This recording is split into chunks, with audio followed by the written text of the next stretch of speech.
Sometimes the most important matters of our times don't appear in news headlines. Or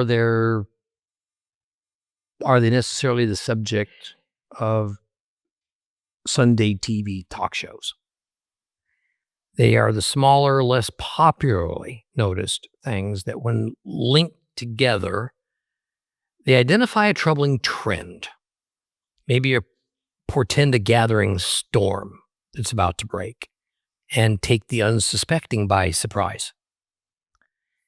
Even though the Israeli-Gaza war dominates the front pages of every national and international media outlet as it's being prosecuted, still it's already starting to be displaced with election politics, economic news, domestic social issues, sports.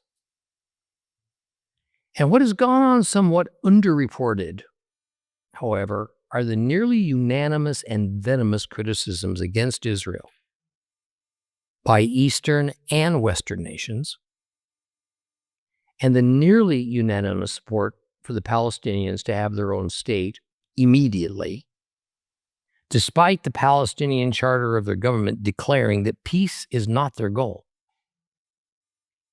Rather, the elimination of Israel is. Israel's legitimate concerns are again being kicked to the curb. Negotiation to establish the two-state solution has always been a failed strategy, but is once again being demanded by the U.S. and most of the nations of the UN. Now, many countries, such as Turkey, a Muslim nation, and Ireland, a Christian nation, have both spoken loudly. Israel has no right to self-defense because they ought not to exist in the first place. There is an exodus of Jews from all over Europe because the anti-Semitism there has reached levels of hatred and violence not seen in maybe 80 years. The USA's elite university presidents overseeing Harvard, MIT, Penn State, and others refused to call what Hamas did to Israel on October 7th, 2023 as attempted genocide. Nor will they speak against the anti-Semitic mobs of college students on their university grounds, or against the majority of their professors that are openly anti-Semitic. In fact, when cornered, these university presidents confess they stand with the Palestinians, Hamas, and against Israel. Now, there is no denying that the book of Revelation describes all nations on earth will at some point align against Israel and with the Muslim-controlled nations that surround Israel. They will join together. They will attack her at Megiddo, Armageddon. And it seems that such a possibility is, for the first time in world history, truly at hand.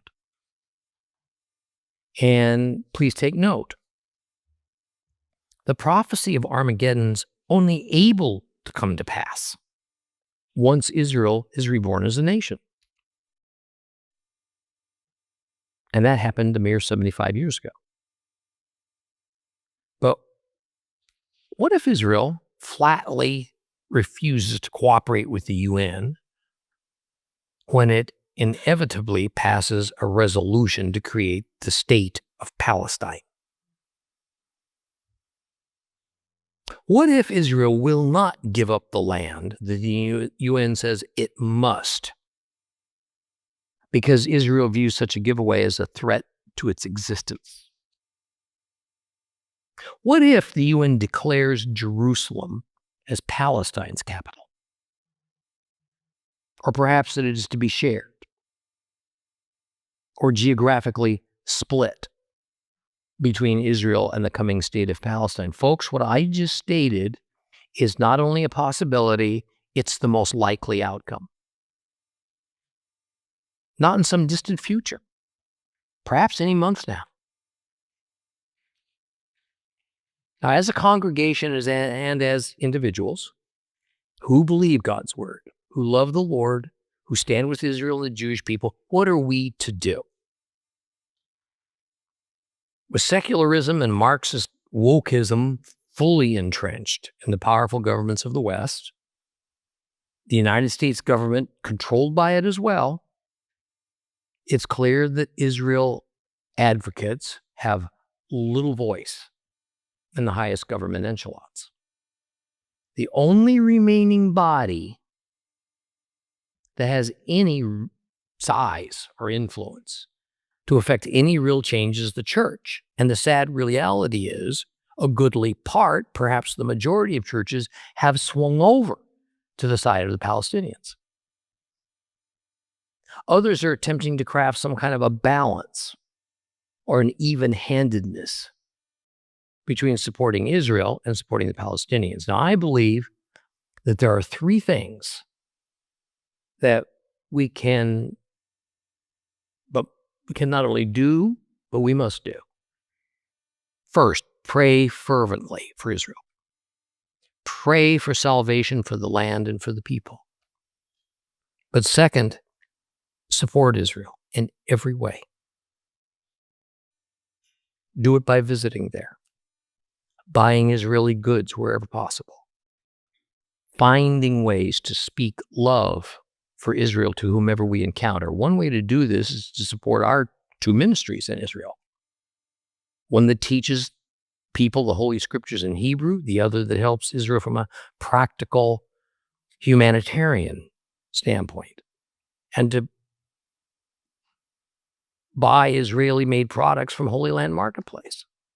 Let your congressmen know that we expect them to openly and loudly stand with Israel.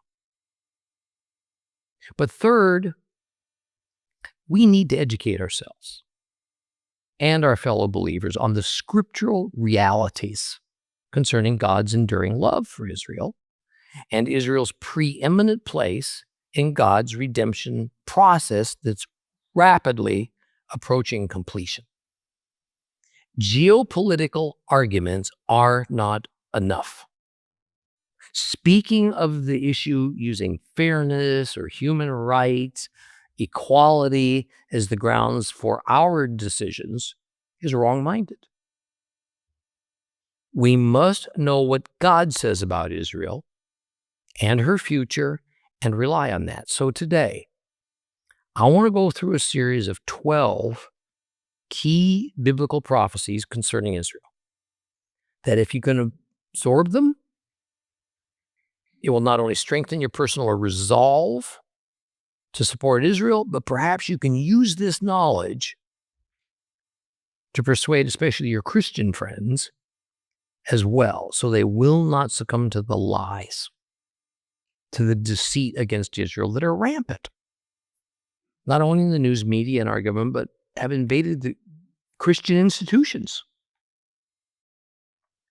The Bible is full of prophetic scriptures concerning Israel, and the divine words make it clear again and again that just as it was during the time of the patriarchs Abraham, Isaac, and Jacob, and during the era of the advent of Yeshua the Jew from Nazareth, who is our Savior, Israel was, is, and shall continue to be the focal point of redemption history.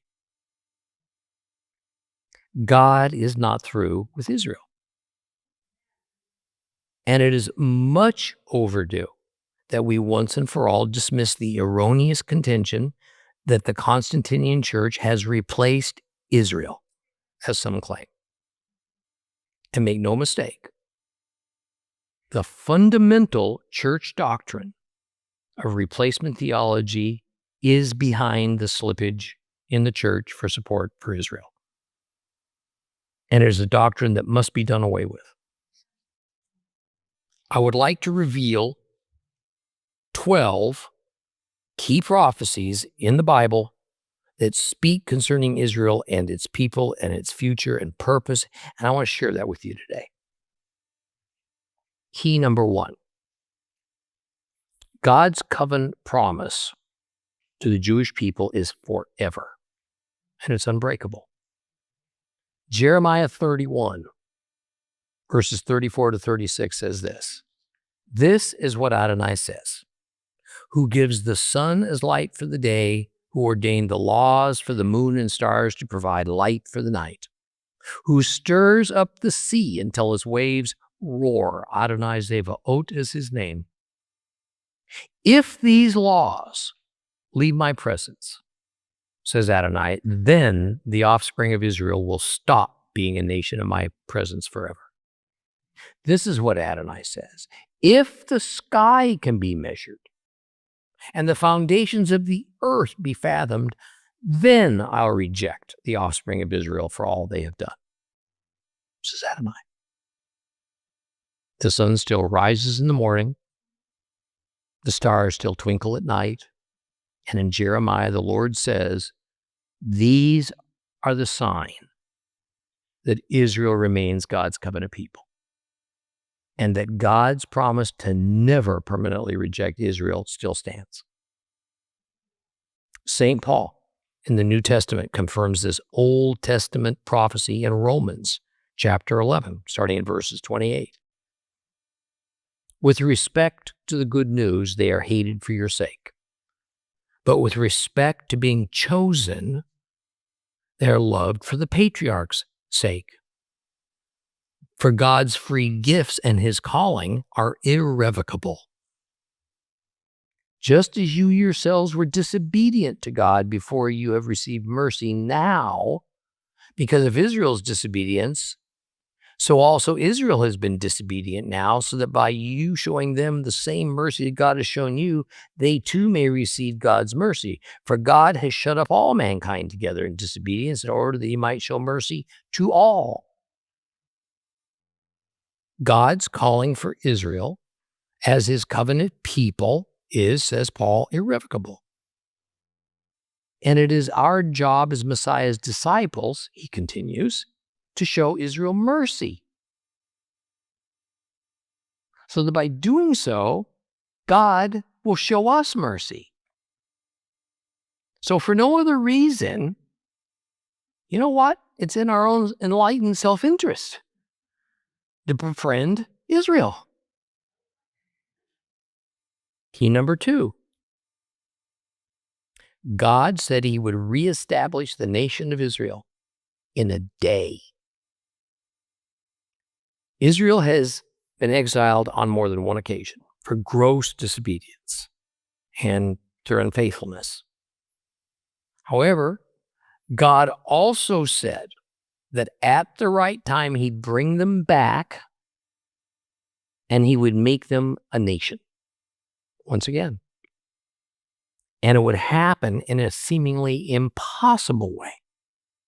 Isaiah 66, 8 through 10. Who ever heard of such a thing?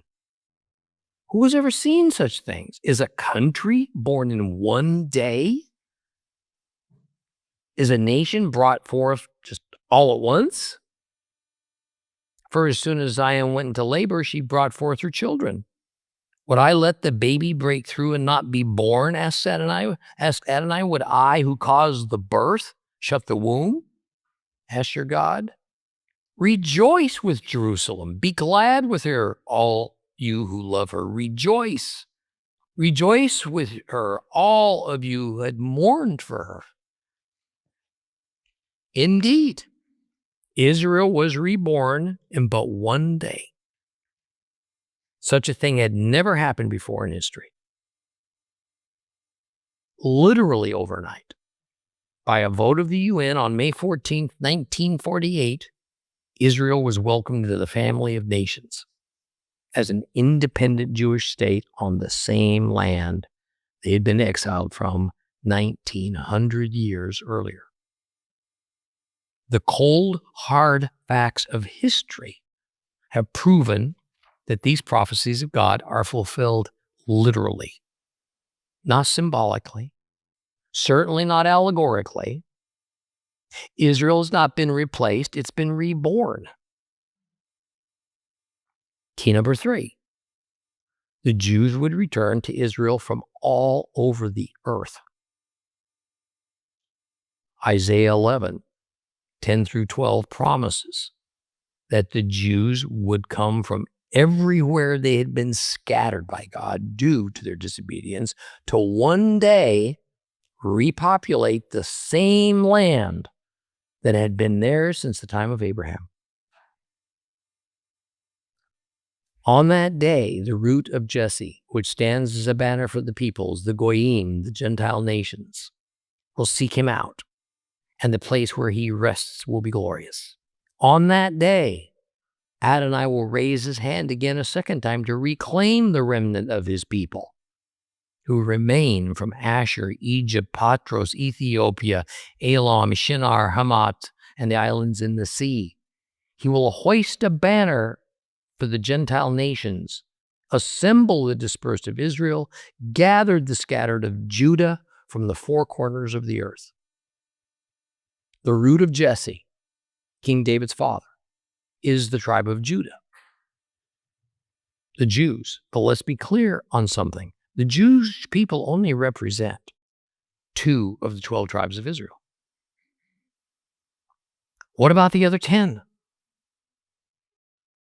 They were the ones scattered and supposedly lost into the Assyrian Empire, Egypt, Cush, and Elam.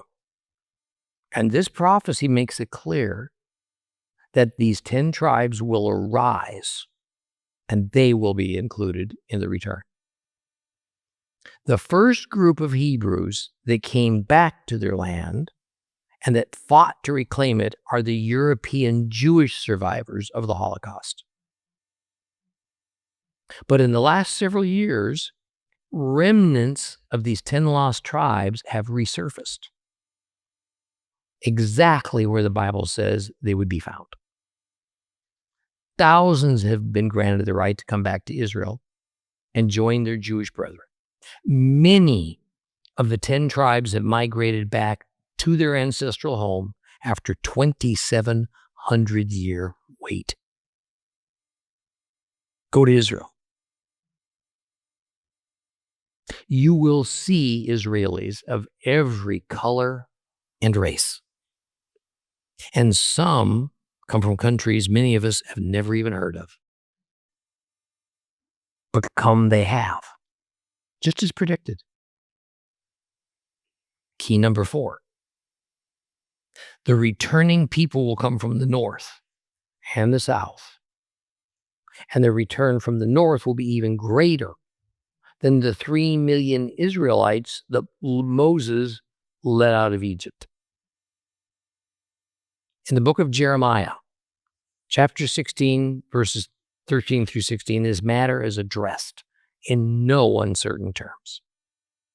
It says, "Therefore I am thrusting you out of this land into a land you have not known, neither you nor your ancestors, and there you will serve other gods, day and night, for I will show you no favor. Therefore, says Adonai, the day will come when people will no longer swear, as Adonai lives, who brought the people out of Israel, brought the people of Israel out of the land of Egypt, but as Adonai lives, who brought the people of Israel out of the land to the north, and out of which all the countries where he drove them. For I will bring them back to their own land, which I gave to their ancestors. Look, says Adonai, I will send for many fishermen, for they will fish for them. And afterwards I will send for many hunters, and they will hunt them from every mountain and hill and out of the caves and the rocks."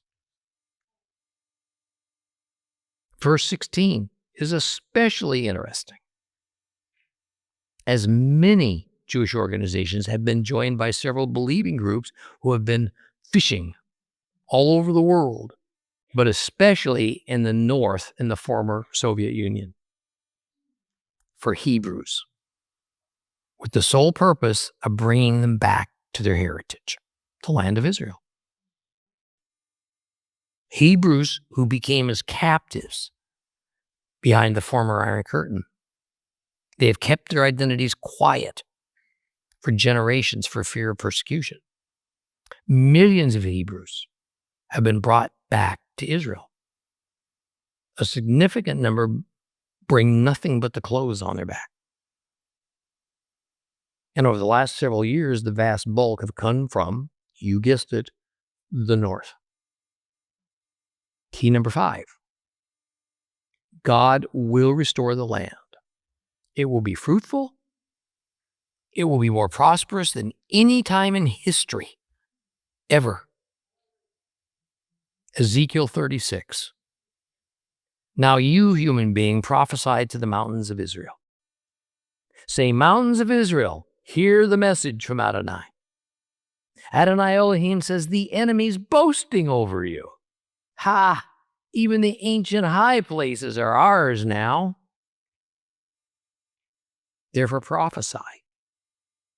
Say that Adonai Elohim says, because they desolated you and swallowed you up from every side, so that the other nations could take possession of you, and now people are gossiping about you and slandering you. Therefore, mountains of Israel, hear the message of Adonai Elohim. This is what Adonai's Elohim says to the mountains and hills, the streams and valleys, the desolate wastes and the abandoned cities, now preyed on and derided by the other surrounding nations.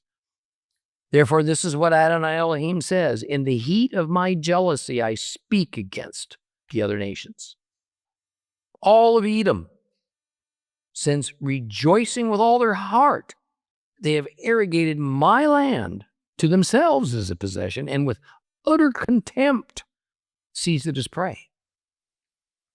Therefore prophesy concerning the land of Israel, and say to the mountains and the hills and the streams and the valleys, Adonai Elohim says this, I speak in my jealousy and fury, because you have endured being shunned and shamed by the nations.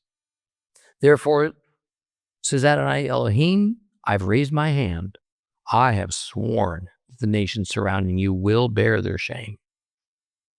But you, mountains of Israel, you will sprout your branches. You will bear your fruit for my people Israel, who will soon return.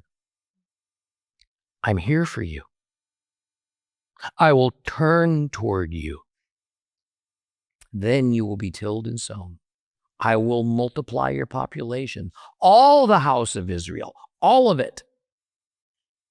The cities will be inhabited. The ruins will be rebuilt.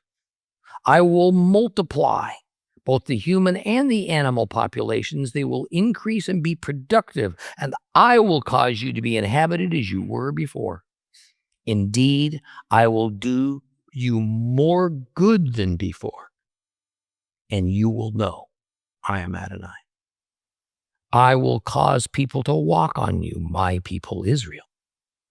They will possess you. You will be their inheritance, and never again will you make them childless.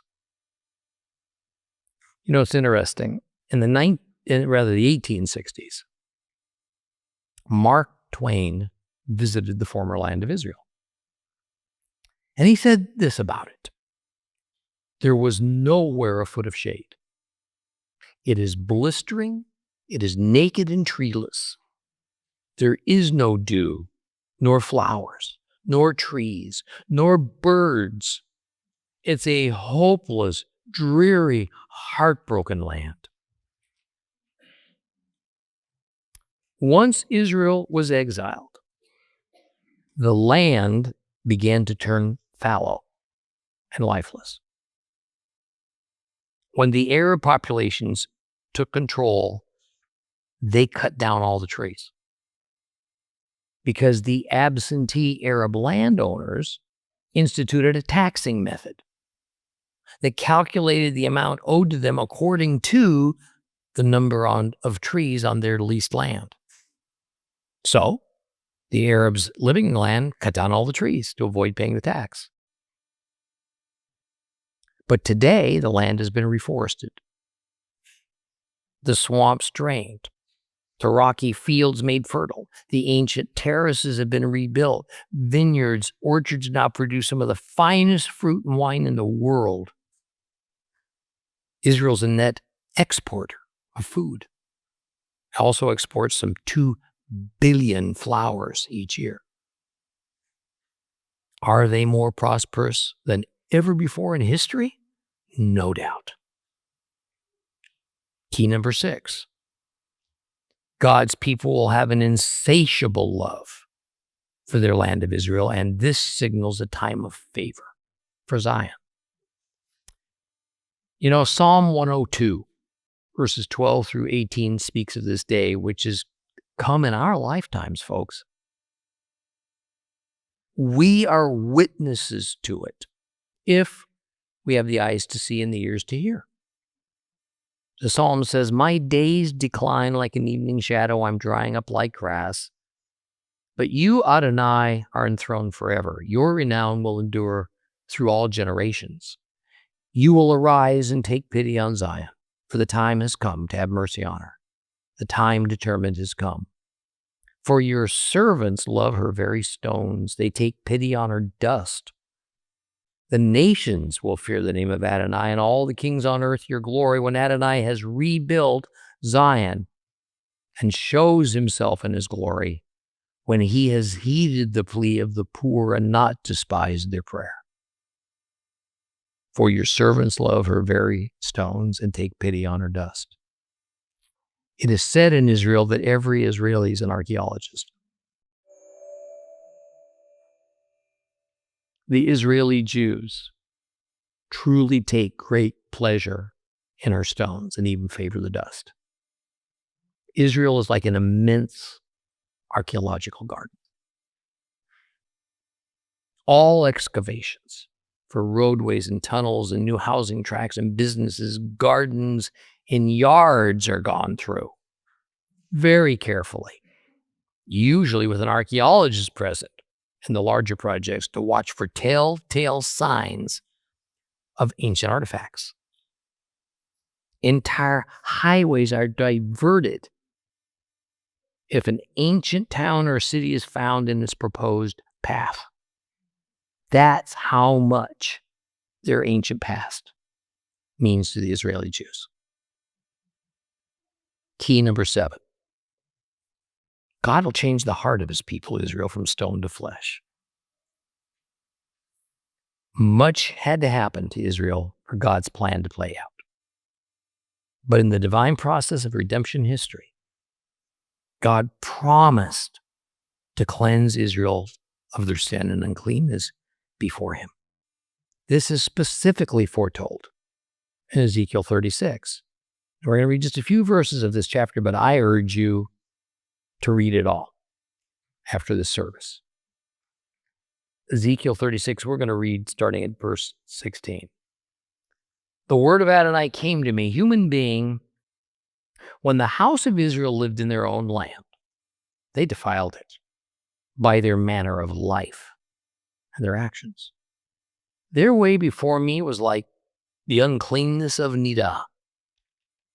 Therefore I poured out my fury on them, because of the blood they had shed in the land, and because they defiled it with their idols. I scattered them among the nations. I dispersed them throughout the countries. I judged them in keeping with their manner of life and their actions. And when they came to the nations they were going to, they profaned my holy name. So the people said of them, these are Adonai's people who've been exiled from his land? But I'm concerned about my holy name, which the house of Israel is profaning among the nations where they've gone.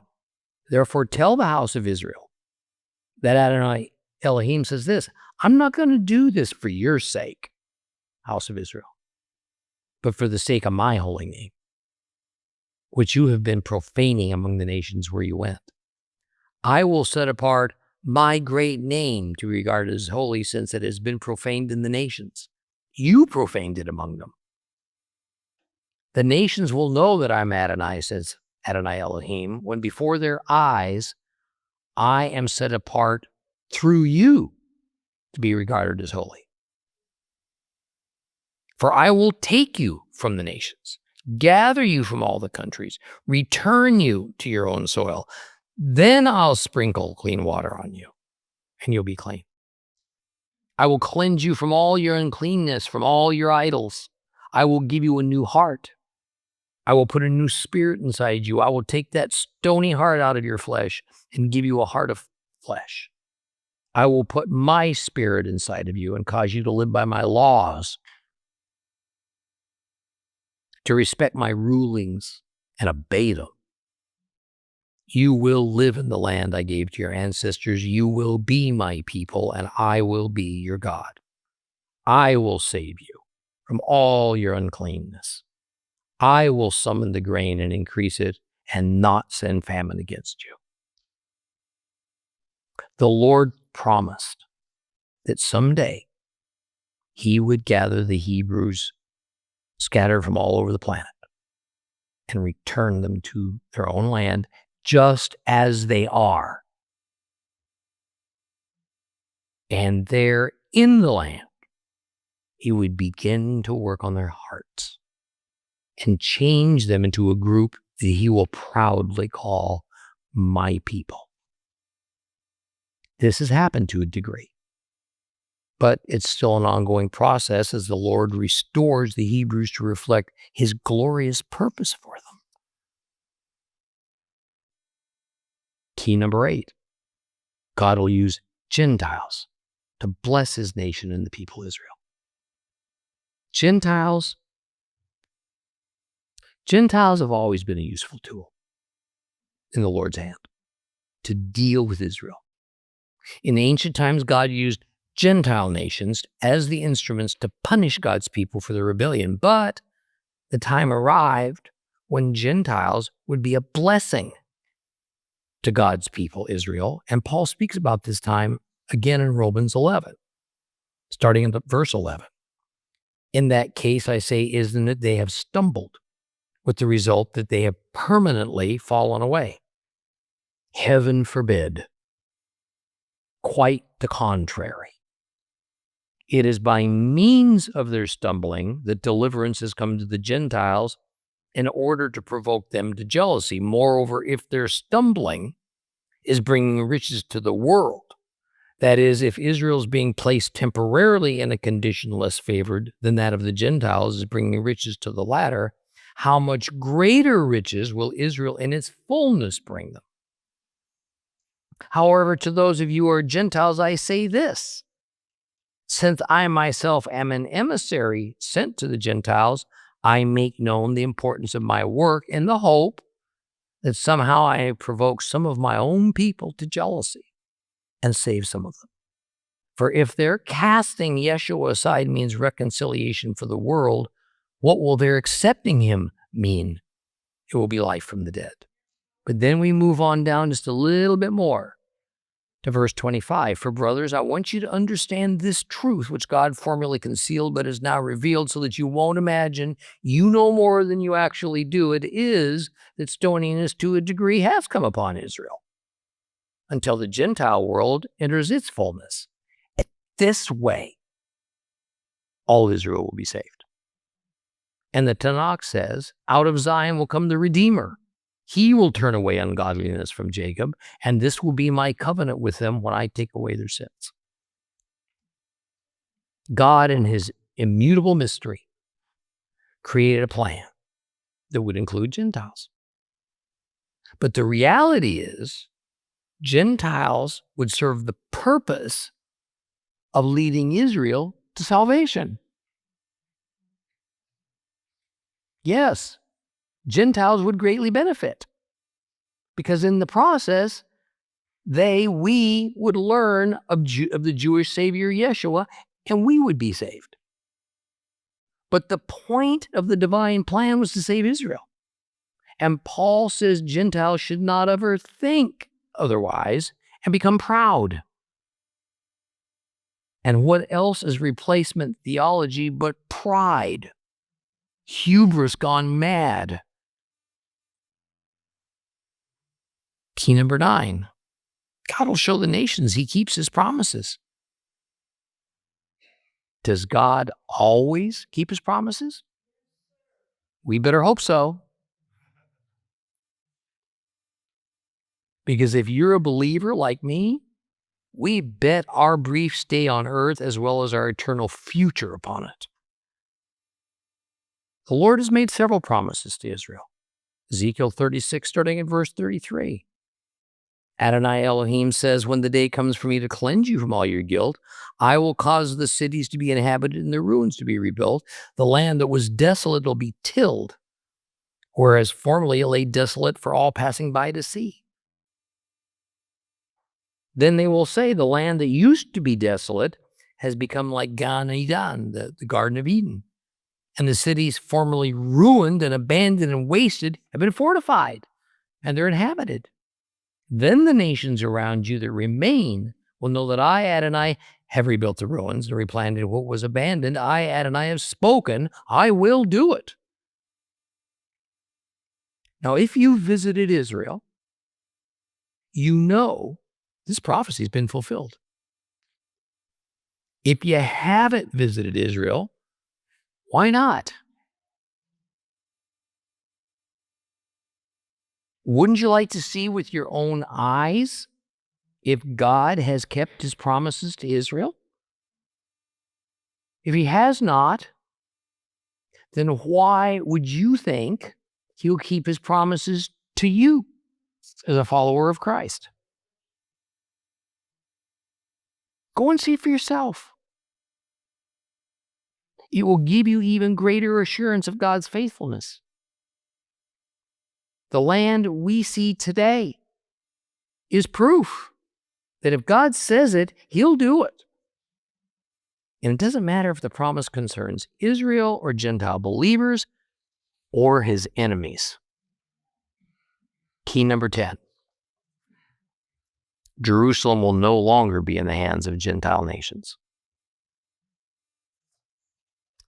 You know, many followers of Yeshua don't realize that when Israel was reborn as a nation, Israel did not receive Jerusalem as part of the bargain. The UN declared Jerusalem to be an international city open to everyone. But in reality, that was a lie. It was essentially left in the hands of Arab nations, Jordan in particular. By the way, Jordan in the Bible was called Edom. In other words, Jerusalem remained controlled by the Gentile nations. But that in June of 1967, Israel was suddenly attacked by the Arab League. And a brief but fateful war broke out between Israel and the Arab neighbors. The result of the now famous Six-Day War was that Israel captured Jerusalem and made it, as in times of old, their capital. Jerusalem was back in the hands of the Jewish people, and it has remained so since, no matter how hard the world has pushed for Israel to relinquish it. And the pressure to give it up, or to share it, or to split it into East and West Jerusalem is relentless. But I think it's coming to a head in the next 3 or 4 months. The return of Jerusalem to the Jewish people was a miraculous moment, a prophetic fulfillment that gave us a firm mile marker in redemption history as our march quickens towards the end of days. Luke 21, starting in verse 20. However, when you see Jerusalem surrounded by armies, then you are to understand she is about to be destroyed. Those in Judah must escape to the hills. Those inside the city must get out. Those in the country must not enter it. For these are the days of vengeance, when everything that has been written in the Tanakh will come true. What a terrible time it's going to be for pregnant women and nursing mothers, for there will be great distress in the land and judgment on the people. Some will fall by the edge of the sword. Others will be carried into all the countries of the Gentile nations, and Jerusalem will be trampled down by Gentiles until the age of the Gentiles has run its course. There will appear signs in the sun, moon, and stars, and on earth nations will be in anxiety. There will be bewilderment at the sound and the surge of the sea, as people faint with fear at the prospect of What's overtaking the world? For the powers in heaven will be shaken, and then they will see the Son of Man coming in a cloud with tremendous power and glory. And when these things start to happen, stand up, hold your heads high, because you are about to be liberated. The event depicted here happened when Rome besieged Jerusalem in 70 AD. And from 70 AD until 1967, Jerusalem was controlled by Gentiles, and Jews were considered to be squatters. But says this New Testament prophecy, eventually Jerusalem will no longer be under the control of Gentiles. And when that happens, it marks the end of the time of the Gentiles. This has happened. In fact, it happened over 45 years ago. Verse 26 says people will faint with fear at what seems to be overtaking this world. And when all this comes about, then we'll see the Son of Man, Messiah Yeshua, coming in the clouds. Folks, the final events have been scheduled.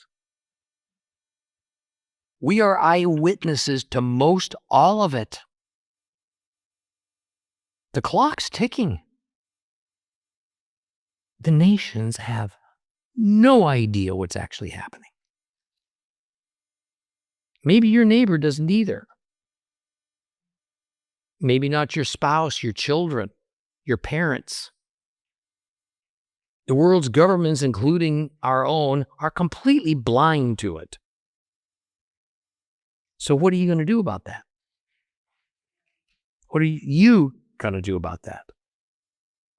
See, you owe it to God and to your neighbor to tell them. And after that, it's up to them to reject the truth and become collateral damage, or to accept the truth and seek the Lord. Key number 11. God's going to make Jerusalem the focus of the world. Zechariah chapter 12, starting at verse 1. A prophecy, the word of Adonai concerning Israel. Here is the message from Adonai, who stretched out the heavens, laid the foundation of the earth, formed the spirit inside human beings. I will make Jerusalem a cup that will stagger the surrounding peoples. Even Judah will be caught up in the siege against Jerusalem. And when that day comes, I will make Jerusalem a heavy stone for all peoples. All who try to lift it will hurt themselves, and all the earth's nations will be massed against her. And then skipping down to verses 10 and 11, and I will pour out on the house of David and on those living in Jerusalem a spirit of grace and prayer, and they will look to me, whom they pierced. They will mourn for him as one mourns for an only son. They will be in bitterness on his behalf, like the bitterness for a firstborn son. And when that day comes, there will be great mourning in Jerusalem, mourning like that for Hadad, Ramon, in the Megiddo Valley. See, the Bible makes it clear Jerusalem is the center of the world. Not just spiritually, but tangibly, especially as we get nearer and nearer to Messiah's return. Jerusalem, just a medium-sized city with a population of fewer than 900,000 souls, it causes the entire world to tremble. Our State Department, those of Europe and most Arab countries, tell us the single issue that is behind the rise of fundamentalist, violent Islam is Israel, and especially Jerusalem. And it turns out this isn't by accident.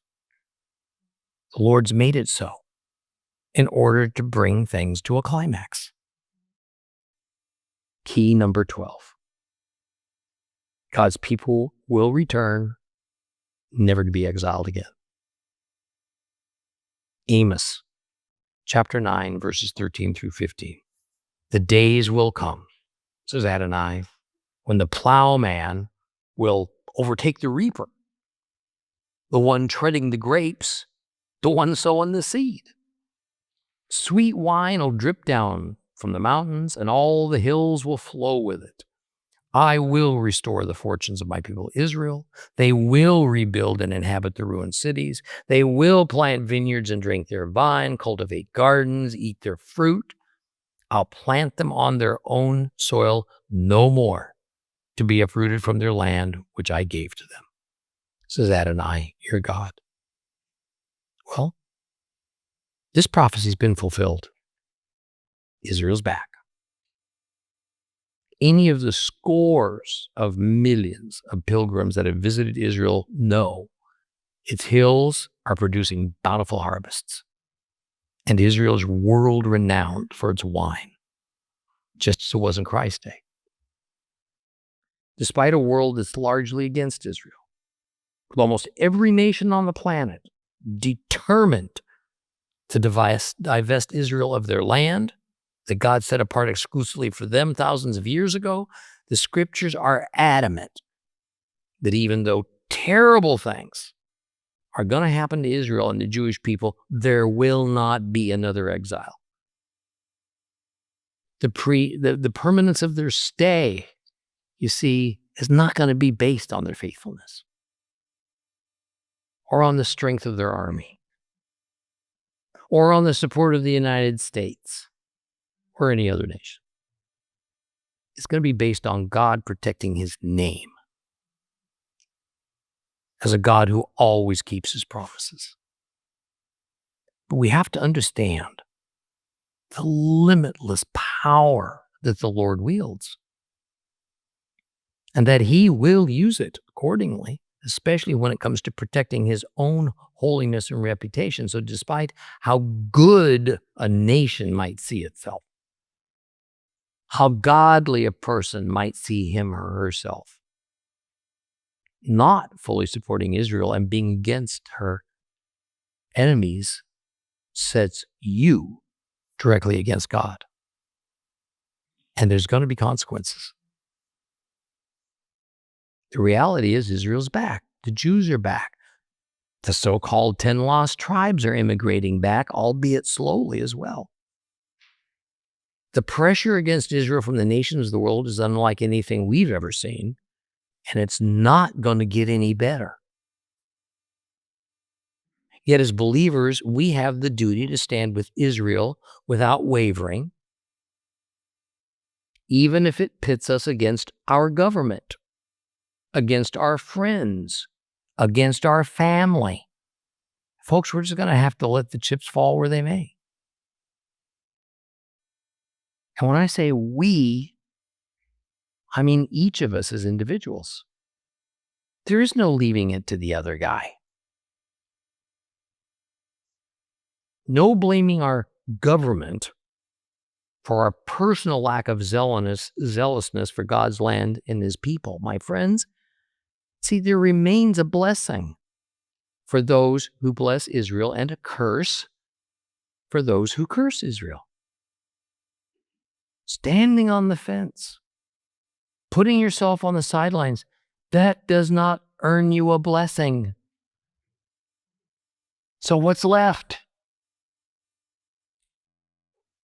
Yes, Israel must become very personal to each of us, just as our relationship with the Lord is personal to each of us.